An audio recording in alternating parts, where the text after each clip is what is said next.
నిన్ను కీర్తించదను, నిర్దోష మార్గమున వివేకముతో ప్రవర్తించదను. నీవు ఎప్పుడు నా యొద్దకు వచ్చెదవు, నా ఇంట యథార్థ హృదయముతో నడుచుకుందును. హల్లెలూయా, హల్లెలూయా. ఇక్కడ ప్రాముఖ్యమైన మాట ఏంటో తెలుసా? భక్తుడైనటువంటి దావీదు దేని గురించి పాడతాడంటే కృపను గూర్చి, రెండవది న్యాయమును గురించి పాడతాడంట, ఆయనను కీర్తిస్తాడంట.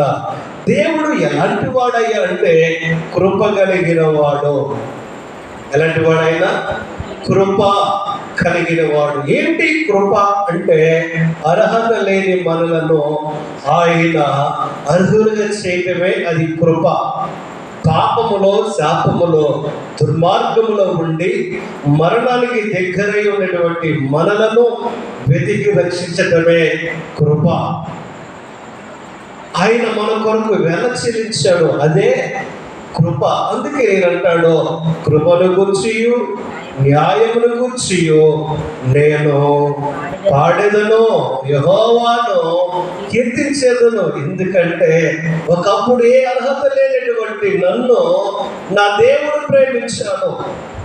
పాపములో పడిపోయినటువంటి నా జీవితములో దేవుడు నన్ను హెచ్చరించి మాట్లాడి నా జీవితాన్ని సరిచేసి ఈరోజు నన్ను ఎలా వచ్చాడంటే అది ఆయన కృపే. అందుకనే నేను కృపను గుర్చే పాడతాను, న్యాయమును గుర్చే పాడుతాను. యెహోవాను నేను కీర్తించేదను. దేవుణ్ణి నేను ఏమంటాడైనా ఇంతగా నన్ను రక్షించిన యేసయ్యకు, ఇంతగా నన్ను కాపాడిన యేసయ్యకు నేనేం చేస్తానో తెలుసా? కీర్తనలు పాడతాను, దేవుని ఆరాధిస్తాను, దేవుణ్ణి కనపరుస్తాను. నా జీవితంలో ఎన్నో ఎన్నో వేరులు చేసిన నా దేవుణ్ణి ఏం చేస్తాడంట? స్తుతిస్తాడంటండి, ఆయన కీర్తిస్తాడంట, ఆరాధిస్తాడంట. మరి మన జీవితాల్లో కూడా దేవుడు ఎన్నో మేలు చేశాడు, చేయలేదంటారా? ఎన్నో అద్భుతాలు చేశాడు, చేయలేదంటారా? ఎన్నో ఘనమైన కార్యాలు చేశాడు, చేయలేదంటారా? చేశాడు. ఏం చేశాడు? లోకములో లోకానుసారంగా బ్రతుకుతూ ఉంటే, లోకములో కలిసిపోయి ఉంటే, భ్రష్టులమైపోయి ఉంటే, బ్రతుకులు పాడైపోయి ఉంటే, ఆ ప్రేమ కలిగిన దేవుడు నన్ను మనలను అందరినీ ప్రేమించి ఆయన ఉచితమైన కృప చేత ఆయన బిడ్డలుగా రక్షించుకున్నాడు. హల్లెలూయా. మరి ఆయన బిడ్డలుగా రక్షించుకొని ఆయన ఆరాధించడానికి ఆయన ఏర్పాటు చేసుకున్నాడు. కాబట్టి ఇక్కడ మనం గమనించాల్సింది తెలుసండి, మనలను ఈ లోకము నుండి ఏం చేశాడంటే వేరు చేశాడు. ఈనాడు లోకస్తులందరూ కూడా లోకానుసరమైనటువంటి ఆలోచనలతో, లోకానుసరమైనటువంటి తలంపులతో కూర్చొని ఉంటే, మనమైతే ఆ పరిశుద్ధుడైన దేవుని మందిరములో కూడుకొని ఆయనను మనం ఏం చేస్తున్నాము? ఆరాధిస్తున్నాము, కీర్తిస్తున్నాము. దావీదు మహారాజు అంటాడు, కృపను గుర్చియు న్యాయమును గుర్చియు నేను పాడెదను, యెహోవాను కీర్తించెదను. ఎలా చేస్తాడంట? ఆయన దేవుణ్ణి కీర్తిస్తాడంట. యెహోవా నీ నామము ఎంతో బలమైనది, ఎంతో బలమైనది, ఎంతో బలమైనది. యెహోవా నీ నామము ఎంతో బలమైనది, ఎంతో బలమైనది, ఎంతో బలమైనది. హల్లెలూయా. ఆయన నామాన్ని ఏం చేస్తాడంటే ఆయన కీర్తిస్తాడంట. ఎప్పుడో?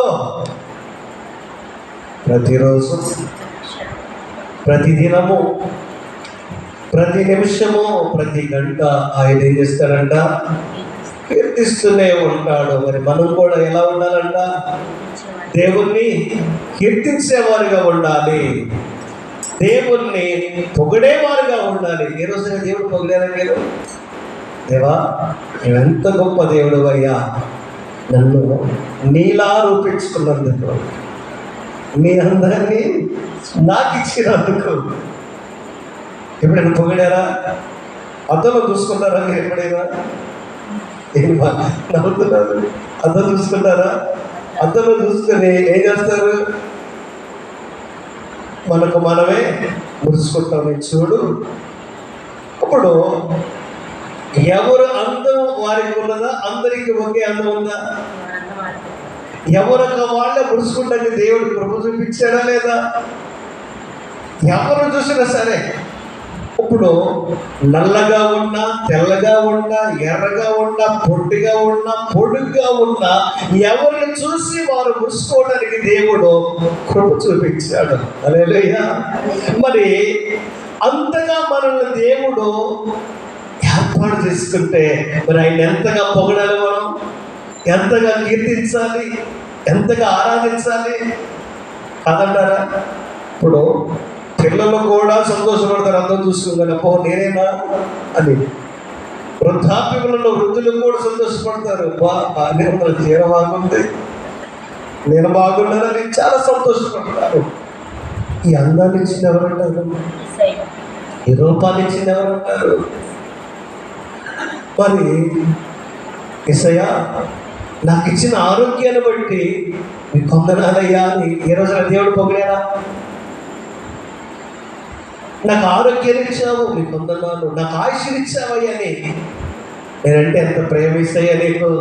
నాకు మంచి ఆరోగ్యాన్ని ఇచ్చారు, సంతోషాన్ని ఇచ్చారు, ఆనందాన్ని ఇచ్చారని ఏ రోజున దేవుడు పొగిడారా? దేవుణ్ణి పొగిడేవారిగా మనం ఉండాలి, దేవుణ్ణి కీర్తించేవారిగా మనం ఉండాలి. మరి ఎలా ఉన్నాము చెప్పండి? మన పిల్లలు చూస్తే ఓ పొగుడుతాము, ముద్దు పెట్టుకుంటాము, అమ్మా ఈ పోలిక పోలికే ఓ అది చూసుకుంటారే. మరి నా యేసయ్య ఆయన పోలికలో నన్ను రూపించుకున్నాడని ఏ రోజైనా దేవుడు పొగిడారా? ఈ అందము ఆయన ఇచ్చింది, ఈ ఆరోగ్యము ఆయన ఇచ్చింది, ఈ సంతోషము ఆయన ఇచ్చింది. ఈరోజు ఈ సమయంలో ఈ మందిరంలో ఉన్నామంటే ఈ మందిరము ఆయన ఇచ్చింది. అందుకనే దావీదు అంటాడు, నేను కృపను గూర్చియు న్యాయమును గూర్చియు పాడెదను, యెహోవాను నేను కీర్తించెదను. రెండో మాటలు చూడండి, నేను ఏం మాట్లాడుతున్నాడు? నిర్దోష మార్గమున వివేకముతో ప్రవర్తించెదను. హల్లెలూయా. ఇది బాగా మీరు గుర్తుంచుకోవాలి. నెంబర్ 1, ఏ మార్గము? నిర్దోషమైన మార్గము అంటే యథార్థమైన మార్గము, పరిపూర్ణమైన మార్గము. ఈ మార్గం ఎలాంటిదంట? నిర్దోషమైన మార్గము. ఈ మార్గము అంచునని ఏమంటాడు? నిర్దోష మార్గమున వివేకముతో, అవివేకముతో కాదండి, వివేకముతో. వివేకం అంటే ఏంటి అమ్మా?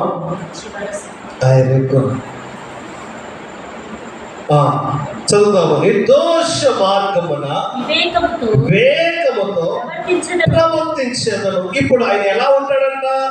మంచి మార్గములో ఉంటాడంట, మంచి జీవితము జీవిస్తాడంట, మంచిగా ప్రవర్తిస్తాడంట. మనతో కూడా ఏం చెప్తున్నాడంటే ఈ రాత్రి మనం ఎలా ఉండాలని చెప్తున్నాడంటే నిర్దోషమైన మార్గము. ఎక్కడ ఈ ప్రపంచంలో నిర్దోషమైనది ఏముంది చెప్పండి? ఇప్పుడు చాలా మంది బలులు అర్పిస్తూ ఉంటారు కదా, ఆ బలులు అర్పించేటప్పుడు ఏదైనా నిర్దోషమైన ఉన్నదా? పాపము లేనిది ఉన్నదా? నిర్దోషమైన మార్గం అంటే పాపము లేని మార్గము. ఆ మార్గమే యేసయ్య మార్గము. హల్లెలూయా. యేసయ్య మార్గము. యేసయ్య అంటాడు, నేనే మార్గమును సత్యమును జీవమునై ఉన్నాను. ఈయన అంటాడు, నిర్దోష మార్గమున వివేకముతో ప్రవర్తించదను. ఎలా ఉంటాడంట? ఎలా ఉంటాడంట? నిర్దోషుగా ఉంటాడంట, మంచివాడుగా ఉంటాడంట, మంచి ప్రవర్తన కలిగిన వాడుగా ఉంటాడంట. మనం ఎలా ఉండాలంట? మనం ఎలా ఉండాలి? ఎవరు మాట్లాడండి అమ్మా, మీకు వినపడుతుందా? కొద్ది సౌండ్ పెట్టమంటారా? హల్లెలూయా. ఎలా ఉండాలంట? మనం నిర్దోషులుగా ఉండాలంట. నిర్దోషి అంటే ఏ తప్పు లేనివాడు, ఏ పాపము లేనివాడు. ఒక తప్పు పాపములు ఉంటే ఆ పాపముల నుండి, ఆ తప్పుల నుండి, ఆ దోషము నుండి మనలను నిర్దోషమైనటువంటి దేవుడు, నిర్దోషమైనటువంటి దేవుడు, పరిశుద్ధుడైన దేవుడు తన మూల్యమైన రక్తము చిందించి మనందరి పాపాలు కడిగినటువంటి పరమాత్ముడు ఉన్నాడు. ఆయన రక్తము చేత కడిగిబడిన తర్వాత మనం ఎవరము? పరిశుద్ధులు. ఇప్పుడు ఈ పరిశుద్ధులు ఏ మార్గంలో నడవాలి? నిర్దోష మార్గము. ఈ పరిశుద్ధులు మంచి మార్గము అంటే యేసయ్య మార్గములో మనం ఏం చేయాలంట? నడిచే వారిగా ఉండాలి. హల్లెలూయా. ఎలాంటి మనసుతో? మంచి మనసుతో. మంచి మనసుతో. ఎలా ప్రవర్తించాలంట? కొంతమంది ఎలా ప్రవర్తిస్తారు? ఇష్టానుసారంగా ప్రవర్తిస్తూ ఉంటారు. ఇక్కడ అలా లేదు. మంచి ప్రవర్తన. మంచి ప్రవర్తన అంటే ఎలా ఉన్నవారు? వీళ్ళు మంచి ప్రవర్తన కలిగిన వారు అంటారు. వినయము కలిగి, విధేయత కలిగి, దేవుని యందు భయము కలిగి, భక్తి కలిగి, పెద్దల యందు మర్యాద కలిగి నడుచుకుంటున్న వారిని ఏమంటారంటే మంచి ప్రవర్తన కలిగిన వారు. మరి ప్రవర్తనలో చెడు ప్రవర్తన కూడా ఉంటుంది. ఇప్పుడు ఆ ప్రవర్తనని వదిలేసాము. ఇప్పుడు ఈయన ఏ ప్రవర్తనలో ఉన్నాడంట? మంచి ప్రవర్తనలో ఉన్నాడు. నీవు ఎప్పుడు నా యొద్దకు వచ్చెదవు. హల్లెలూయా. హల్లెలూయా. ఆయన అంటాడు, యేసయ్యా నువ్వెప్పుడు నా యొద్దకు వస్తావు. ఈయన ఎలా ఉన్నాడంట? ఇప్పుడు ఈయనకి ఎవరు కావాలంట? ఈయనకి ఎవరు కావాలంట? యేసే కావాలంట. యేసే కావాలంటే ఈయన ఎలా ఉన్నాడు తెలుసా? ఆయన ఈయనకి కావాలంటే ఈయన ఎలా ఉండడానికి ఇష్టపడ్డాడంటే, ఒకటి నిర్దోషిగా ఉండటానికి ఇష్టపడ్డాడు, మంచి మార్గంలో నడవడానికి ఇష్టపడ్డాడు, మంచి ప్రవర్తన కలిగి జీవించడానికి ఇష్టపడ్డాడు. ఇప్పుడు ఆయన అడుగుతున్నాడు, యేసయ్యా నీవు ఎప్పుడు నా యొద్దకు వచ్చెదవు. ఎవరు రావాలని దేవునికి? ఎవరు కావాలంటే ఈయనకి? ఈరోజు అడిగారా, యేసయ్యా నా దగ్గరికి ఇప్పుడు వస్తావయ్యా అని ఎప్పుడైనా అడిగారా? మీరు ఫోన్ చేస్తారు, ఫోన్ చేసి అందరిని అడుగుతారు, అమ్మా ఎప్పుడు వస్తావా అమ్మా అని కూతుర్ని అడుగుతారా? అడుగుతారా? దూరంలో ఉన్నటువంటి ఎవరికైనా ఫోన్ చేసి నిన్ను చూడాలని ఉంది, ఎప్పుడు వస్తావు అని అడుగుతారా? అడగరా? మరి యేసయ్య పరలోకంలో ఉన్నాడు కదా, అయ్యా నిన్ను చూడాలని ఉంది, ఎప్పుడు వస్తావు నా దగ్గరికి అని ఎప్పుడైనా అడిగారా? అడగరా? అడగాలి. ఎవరిని అడగాలి? యేసయ్యని అడగాలి. ఎక్కడికి రామని? నా దగ్గరకు రామని. యేసయ్యను నా దగ్గరకు రమ్మని అడగాలి. ఈయన అంటాడు, యేసయ్యా నువ్వు ఎప్పుడు నా ఎత్తుకు వస్తావు? ఆయనకు అర్థమైపోయింది, యేసయ్య మన దగ్గరికి రావాలంటే నేను దోషిగా ఉండాలి, నేను మంచి మనసు కలిగి ఉండాలి, మంచి ప్రవర్తన కలిగి ఉండాలి, అప్పుడు నా యేసయ్య నా దగ్గరకు వస్తాడని నేను అంటాడు. నువ్వు ఎప్పుడు వస్తావయ్యా? నువ్వు ఎప్పుడు వస్తావు? చదువుదండి కింద మాట, నా ఇంట హల్లెలూయా, నా ఇంటిలో అమ్మా ఇంటిలో ఎలా నడుచుకోవాలంట? యథార్థ హృదయంతో నడుచుకోవాలంట. దేవునికి స్తోత్రములు. హల్లెలూయా. ఇంటిలో ఎలా నడుచుకోవాలంటే యథార్థమైన హృదయముతో నేను నడుచుకొనుచున్నాను. యథార్థమైన హృదయముతో ఉన్నాడంటండి ఆయన. ఎందుకోసం? ఆ ఇంటికి ఎవరు రావాలంట? యేసయ్య రావడం కోసం. ఇంటిలో కూడా ఆయన ఎలా ఉన్నాడండి? యథార్థముగానే ప్రవర్తిస్తున్నాడు, యథార్థముగానే మాట్లాడుతున్నాడు, లేనిది మాట్లాడడు, లేనిది మాట్లాడడు, ఉన్నదే మాట్లాడతాడు. ఉన్నది ఉన్నట్లుగా మాట్లాడే వారిని ఏమంటారు అంటే యథార్థవంతులు అంటారు. దేవునికి స్తోత్రములు. హల్లెలూయా. ఎవరంటారు? యథార్థవంతులు అంటారు. ఈయనంటాడు, నా ఇంట యథార్థ హృదయముతో నడుచుకుందును, నా కన్నుల ఎదుట నేను ఏ దుష్కార్యమును ఉంచుకొనను. కన్నుల ఎదుట ఏముంచనంట? దుష్కార్యం అంటే చెడు కార్యములు, చెడు పనులు, చెడ్డది ఏది కూడా ఆయన కన్నుల ఎదుట.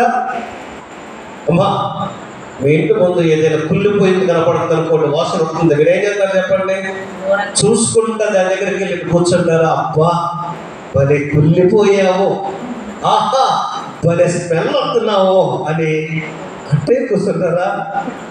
ఏం చేస్తారు? మీ కళ్ళకి ఏం కనపడుతుంది? పాడైపోయింది కనపడుతుంది, అవునా? కుళ్ళిపోయి కంపు కొట్టే కనపడుతుంది. ఏం చేస్తారు? దూరముగా దాన్ని తీసుకెళ్ళి పారేసేదాకా మనశ్శాంతం ఉండదు. లేకపోతే కడుపులో ఉన్న పేగులన్నీ కూడా కదిలిపోతాయి, ముక్కు పగిలిపోతాయి. ముక్కు ఎలాంటి వాసనకి ఇష్టపడుతుంది అంటే మసాలా వాసనలకి, సుగంధ ద్రవ్యములమైన వాసనలకి ముక్కు ఆకర్షించబడింది. ముక్కు చక్కగా మంచి మంచి వాసనలు పసిగడతా ఉంటది. ఇప్పుడు మురిగిపోయిన కుళ్ళిపోయిన వాసన వస్తుంటే ముక్కు ఏమవుతుందంటే ఇదే పని మీద ఉండదు ముక్కు. ఎందుకనంటే ముక్కు భరించలేకపోతుంది. మసాలా వాసన భరిస్తుంది, సుగంధ ద్రవ్యాల వాసన భరిస్తుంది, కానీ దుర్వాసన మట్టికి భరించలేదు. అందుకనే ఈయన అంటాడు, నా కన్నుల ఎదుట నేను ఏ దుష్కార్యమును ఉంచుకొనను. మరి ఇంకా ఏం చేస్తాడంట? భక్తి మార్గము తొలగిన వారి క్రియలు అసహ్యములు అవి నాకు అంటనివ్వను. హల్లెలూయా. భక్తి మార్గమును తొలగిపోయిన వారటువంటి క్రియలు నాకు అసహ్యములు, అవి నాకు అంటనివ్వను. ఇప్పుడు మనం ఎలా ఉండాలంటే చెప్పండి, పనులు మనం ఎలా ఉండాలి? యథార్థమైన ప్రవర్తన కలిగి ఉండాలి, మంచి మనసు కలిగి ఉండాలి, అవునా? మంచి ప్రవర్తన కలిగి ఉండాలి. రెండవది భక్తిహీనత అంటే, చదవండి 3వ వచనము, నా కన్నుల ఎదుట నేను ఏ దుష్కార్యము ఉంచుకొనును, భక్తి మార్గము తొలగిన వారి క్రియలు నాకు అసహ్యము, అవి నాకు అంటనివ్వను.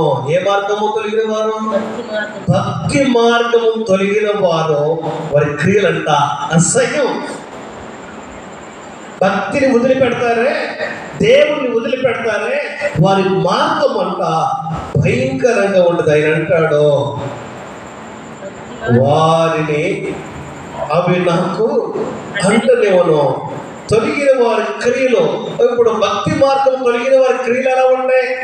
కలలో భక్తిలోంచి పక్కకు పోయిన వారి క్రియలు ఎలా ఉన్నాయి?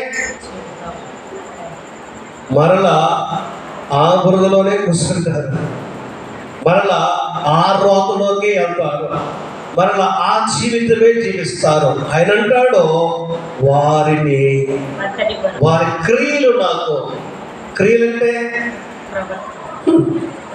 తాగుడాగదు, పెంకటాగదు, తిడతో ఆగదు, కొడతో ఆగదు.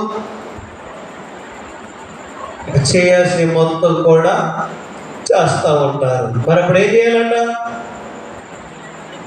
ఇదేమంటాడయ్యా అంటే, అది నాకు అసహ్యము, అవి నేను అంటనేమను. మరి ఎలా ఉంటాడండి ఈయన? యథార్థమైన జీవితం కలిగి ఉంటాడు, యథార్థమైన మార్గంలోనే ఉంటాడు. ఈనాడు మనం ఎలా ఉండాలంటే, మన దేవుడు యథార్థవంతుడు, మనం ఆరాధిస్తున్న దేవుడు యథార్థవంతుడు. ఆ యేసయ్య యథార్థవంతుడు కాబట్టి నీ కొరకు, నా కొరకు, మనందరి కొరకు కలవలసిన ఏం చేశాడు? ప్రాణం పెట్టాడు, రక్తం కార్చాడు. మనం చూడవలసింది ఆ సిలువ వైపే కానీ లోకం వైపు కాదు. భక్తిహీనుల వైపు మనం చూడకూడదు. భక్తుల నుండి తొలగిపోయిన వారి వైపు మనం చూడకూడదు. తొలగిపోయి పడిపోయి పతనమైపోతున్నారు. భక్తిలో నుండి తొలగిపోకూడదంటే భక్తిహీనులు అయిపోకూడదు. ఎన్ని కష్టాలు వచ్చినా, ఎన్ని బాధలు వచ్చినా, ఎన్ని సమస్యలు వచ్చినా సరే ఎలా ఉండాలంటే ఆ మార్గంలోనే నడవాలి, ఆ మార్గంలోనే నిలబడాలి. అప్పుడు దేవుడు పరిస్థితులను మారుస్తాడు. హల్లెలూయా. కాబట్టి దావీదు వలె మనం కూడా మన జీవితాన్ని దేవునికి సమర్పించుకొని దేవునికి నమ్మకముగా బ్రతుకుతాము. ఆయన కీర్తించేవారిగా, ఆరాధించేవారిగా, ఘనపరిచేవారిగా ఉందాము. నిర్దోషమైన మార్గములో మనం కూడా నడుస్తున్నాము. అయితే అని చెప్పేది ఒకటే, నువ్వు నా ఇంటికి ఎప్పుడు వస్తావని యేసయ్య అడుగుతున్నాడు. మరి మనం కూడా ఏమనగాలి? యేసయ్య నా ఇంటికి ఎప్పుడు వస్తావయ్యా? ఇప్పుడు యేసయ్య ఇంటికి వస్తే ఎలా ఉండదు చెప్పండి? యేసయ్య ఇంటికి వస్తే ఎలా ఉండదు తల్లి గారు చెప్పండి? అసలు ఆ ఇల్లు ఎలా ఉండదు అనుకున్నారు? ఆనందమే ఆనందం, పరలోకములో ఉన్న ఆనందం ఆ ఇంట్లోకి వచ్చేస్తుంది. ఇక ఆ ఇంట్లో అప్పటి వరకు ఉన్నటువంటి ఆ చెడంతా పోతుంది. ఆ యేసయ్య ఆ ఇంట్లోకి రాగానే పరలోక ఆనందం ఆ ఇంట్లోకి వచ్చేస్తుంది, పరలోక సంతోషం ఆ ఇంట్లోకి వచ్చేస్తుంది. అందరి హృదయాలు ఉప్పొంగిపోతాయి, ఆనందంతో గెంతులు వేస్తూ ఉంటారు. ఆ ఇల్లంతా ఎలా ఉంటుందంటే సందడే సందడి. ఎక్కడికి? ఎప్పుడు? యేసయ్య మన ఇంటికి వస్తే. ఈ రాత్రి యేసయ్య అదే అడుగుతున్నాడు, నా ఇంటికి నువ్వు ఎప్పుడు వస్తావయ్యా? నేను సిద్ధంగా ఉన్నాను ప్రభువా. మీరు ఏ రోజున అడిగారా? నేను సిద్ధంగా ఉన్నానయ్యా నిన్ను చూడాలని. నా ఇంటికి ఎప్పుడు వస్తావు? నా ఇల్లు ఎప్పుడు బాగు చేస్తావు అని ఎప్పుడైనా అడిగారా? మీరు అంటాడు, నా ఇంట్లో కూడా నేను యథార్థంగా ఉన్నా.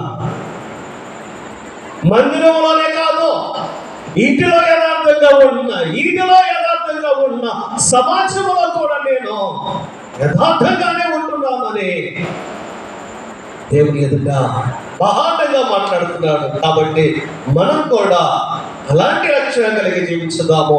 దేవుడు తన పరిశుద్ధ మాటలు దీవించునుగాక. ఆమేన్.